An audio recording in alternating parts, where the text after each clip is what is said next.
President Donald Trump's strategic silence on Puerto Rico's earthquakes, while greenlighting billions of dollars in aid and a new major disaster declaration for the stricken U.S. territory, is forcing the liberal media into a most uncomfortable place, acknowledging that he was right all along.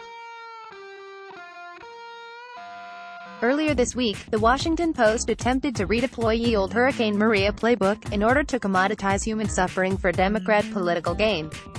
This ham-fisted close to their editorial gave the game away. Still, it is worth remembering that many Puerto Ricans were forced to leave the island after Maria and are now living, and will be able to vote, in swing states such as Florida and Pennsylvania.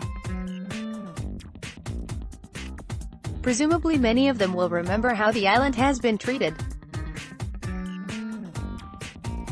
It is important to recall that the national media was asleep at the switch during the initial aftermath of Hurricane Maria, devoting coverage instead to the president's tweets regarding the NFL.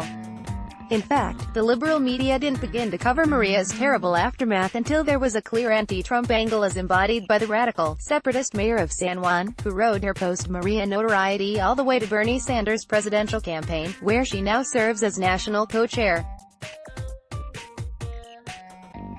Fast forward to 2020. Well over 1,000 earthquakes have rattled Puerto Rico's southwestern coast and mountainous regions, displacing many families and causing millions of dollars in damages. However, the bulk of the damage is limited to a few municipalities and is on the opposite end of the island from San Juan. There is, therefore, no free press for the mayor to chase and no performative press conferences in front of pallets of aid, the lack of an immediate anti-Trump angle to coverage of the earthquakes, the Trump administration's announcement of anti-corruption safeguards that facilitate the disbursement of HUD relief funds, and the subsequent issuance of a major disaster declaration for Puerto Rico have, when combined with the president's strategic silence on the matter, deprived the liberal media of any fuel with which to further politicize its coverage of the earthquakes.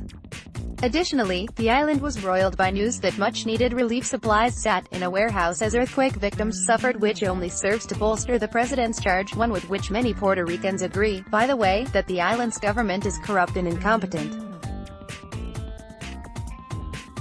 Per CBS News, Puerto Rico Governor Wanda Vázquez-Garcet fired the island's emergency management director on Saturday, after a video showing aid sitting unused in a warehouse went viral on social media.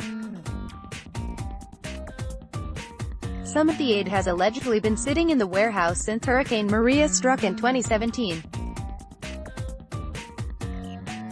There are thousands of people who have made sacrifices to help those in the South, and it is unforgivable that resources were kept in the warehouse, Vázquez said in a statement. With no obvious anti-Trump angle to chase, the liberal media, with the continued exception of CBS's David Bigno, is forced to cover the issue itself, to wit, the earthquakes that have rattled Puerto Rico, and the local government's continued inability to adequately respond to an emergency due to institutionalized corruption and incompetence. Trump was right after all. The start of the 2020 Atlantic hurricane season is 4.5 months away. Let's block ads. Why?